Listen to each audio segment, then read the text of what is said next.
in this video, we want to determine whether a series, a sum from k equals 1 to infinity, 3 minus sine k over 2 to the k converges.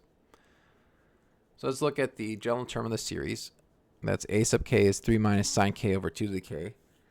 We know the sine is between negative 1 and 1.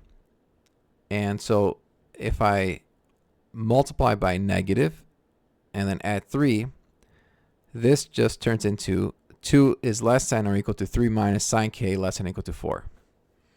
If you want a step-by-step solution here, or how to get to that inequality, we can multiply all sides by negative 1. So we have 1 is greater than or equal to negative sine, greater than or equal to negative 1, and then just add 3. So that's 4 greater than or equal to 3 minus sine k greater than or equal to 2.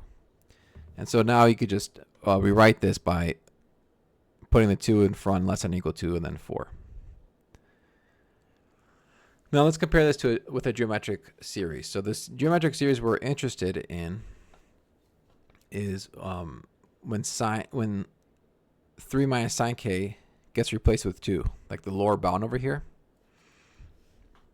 So think of this as like, okay, this is greater than or equal to 2 over 2 to the k.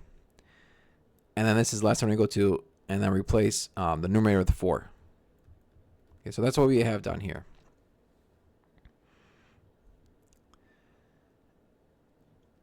So let's take each one. So we have 4 over 2 to the k. This is a convergent geometric series because the ratio is 1/2, and the absolute value of 1/2 is less than 1, so therefore it converges. And then we could do the same. If we plug in 2 over 2 to the k, that's also going to converge because, again, it's a geometric series with the ratio 1/2 still. It's just if you multiply by 4 or multiply by 2, it's still going to converge. So by the comparison test, since a sub k is between 0 and 4 over 2 to the k, for all k, it follows that the series also converges. Now the other way you could have done this is by actually computing the sum. So you can split the series here. So the first one will be from 3 over 2 to the k minus sine k over 2 to the k. The first series is easy to figure out the sum here because it's basically going to be the first term divided by 1 minus the ratio. If you want, you can choose to have the 3 outside. It's optional. The first term is just 1/2 and k is 1. And then 1 minus the ratio is also 1/2. So that's how you get 3.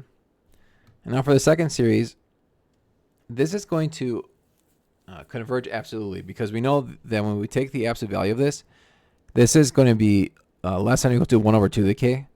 So it's bounded above by a geometric series. So anything smaller than that geometric series will also converge,